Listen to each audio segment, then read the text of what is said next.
Aujourd'hui, c'est la journée internationale de lutte contre l'homophobie, la biphobie et la transphobie. Vous le savez, malheureusement, beaucoup de nos concitoyens sont encore victimes au quotidien, que ce soit à l'école, au travail, dans l'espace public ou encore dans leur vie familiale. Ils sont victimes de discrimination, voire même de violences basées sur leur orientation sexuelle ou leur identité de genre.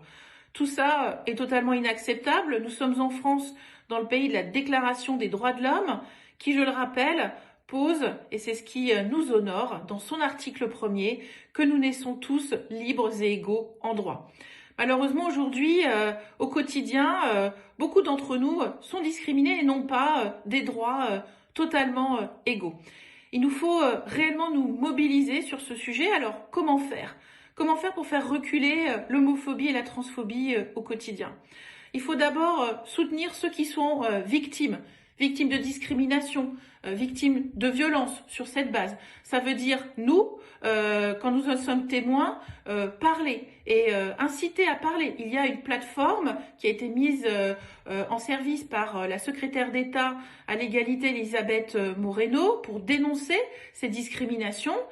Il faut s'en servir. Donc, si nous sommes victimes ou témoins de ces discriminations, il faut absolument parler. Ça, c'est la première façon de se mobiliser, libérer la parole, se signaler, inviter ceux que nous voyons victimes à se signaler à leur tour. Le deuxième combat, c'est prévenir et sensibiliser. Aujourd'hui, notre société, c'est un fait, est pleine de préjugés. Il nous faut les combattre et cela se fait par l'explication, la pédagogie, la sensibilisation.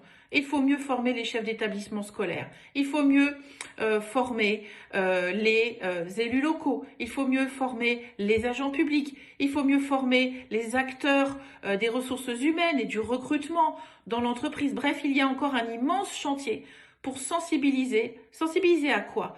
À deux choses qui sont fondamentales dans notre pays. La première, c'est la liberté d'être soi et de devenir qui l'on est. Nos choix d'orientation sexuelle, de genre, nous appartiennent. Ils doivent être respectés et nous devons les faire en toute liberté, dans le respect des autres, mais en toute liberté. Et la deuxième chose, c'est l'égalité stricte des droits. Vous n'avez pas de demi-droit ou de droits pas pleins et entiers. Nous sommes tous égaux et les droits doivent être effectivement égaux pour tous, indépendamment de votre sexe, de votre genre, de votre apparence, de votre âge, etc., etc.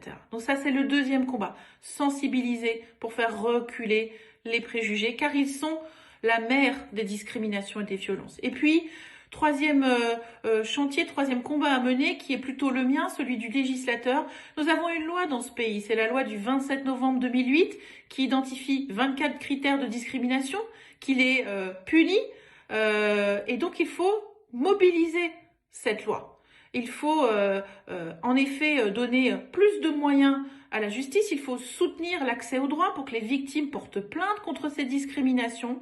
Il faut aussi, nous, en tant que législateurs, alerter quand la loi ne s'applique pas ou quand elle n'est pas respectée, ce qui se traduit par des droits qui ne sont pas effectifs pour les personnes. Je vous donne un exemple.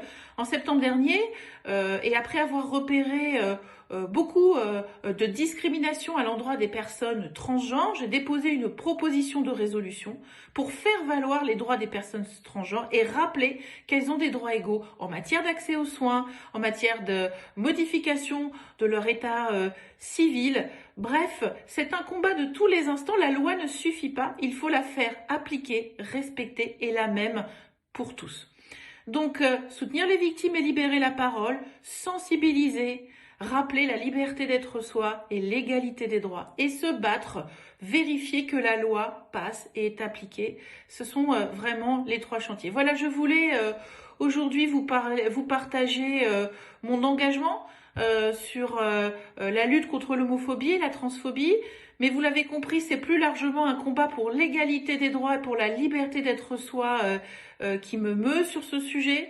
Je voulais profiter aussi de cette journée pour redire toute l'admiration que j'ai pour les associations que je connais bien, qui se mobilisent. Dire aussi mon soutien à la secrétaire d'État, Elisabeth Moreno, qui est particulièrement engagée sur ce sujet, et inviter tous mes collègues à faire comme moi, c'est-à-dire être de vrais vigies sur le terrain et vérifier que la loi s'applique également pour tous, parce que je crois sincèrement que la lutte contre la discrimination et pour l'égalité des droits, c'est ce qui nous permettra de rebâtir un vivre ensemble dans la liberté, le respect des uns et des autres dans une société aujourd'hui qui est confrontée à beaucoup de tensions et de violences entre les individus. Voilà pourquoi je tenais à vous partager ce message de combat, mais aussi un message optimiste qui croit en l'individu et notre capacité à bâtir sur l'ouverture, la tolérance et le meilleur de nous-mêmes.